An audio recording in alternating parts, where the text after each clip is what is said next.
How Hermès Birkin bags became better than gold.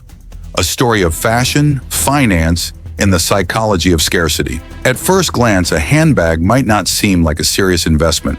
It's leather, it's stitched, and it's meant to carry things. But the Hermès Birkin isn't just a bag, it's a financial phenomenon. Over the past 2 decades, Birkin bags have quietly outperformed the S&P 500, the price of gold, and nearly every traditional investment class. They are hoarded, traded, auctioned, and even insured like fine art. Some are locked in vaults. Others are passed between billionaires as discrete status markers. So how did this happen? How did a single item, built for function, evolve into one of the most powerful wealth symbols in the world?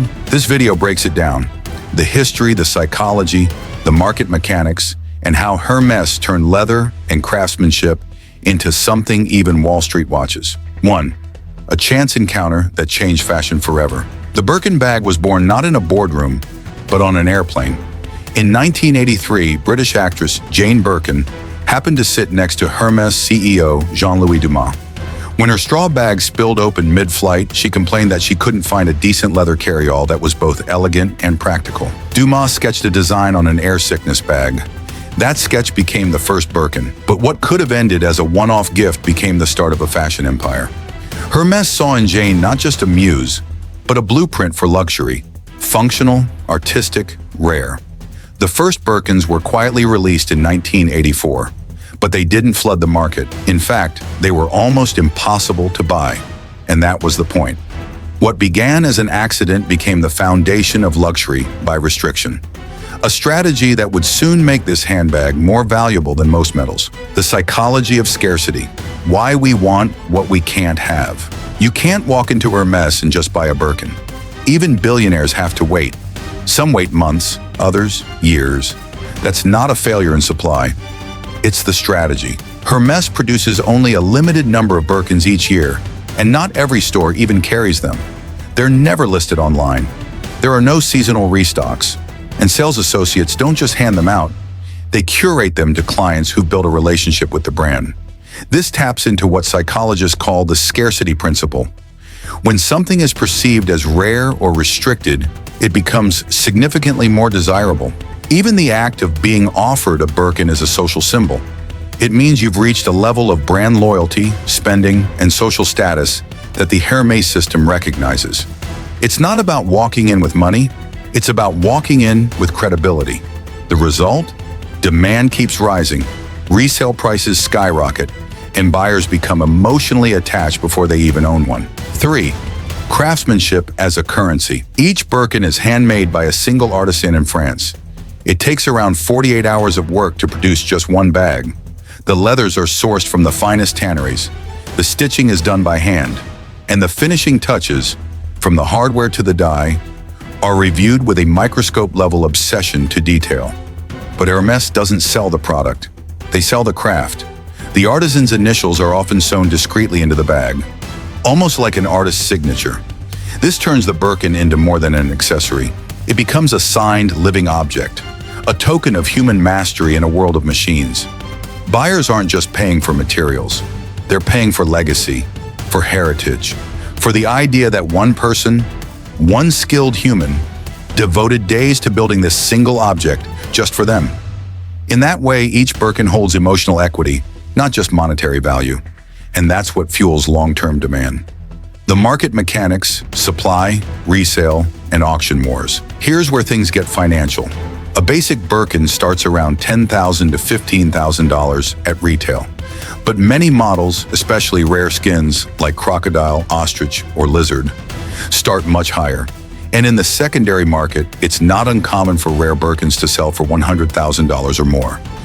One particularly rare Himalayan Birkin with white crocodile skin and diamond-studded hardware sold at auction for $500,000. That's $500,000 for a handbag. Meanwhile, gold, the ultimate safe haven asset, has fluctuated wildly over the same period. Between 1984 and 2024, Birkin bags have increased in resale value by over 14% annually. Gold? Around 3 to 4% annually.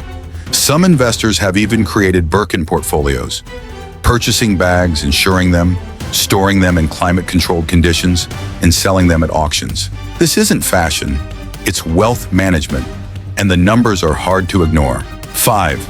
Cultural capital. Why Birkins appear in rap songs and royalty. What really solidified the Birkins' power wasn't just price, it was placement.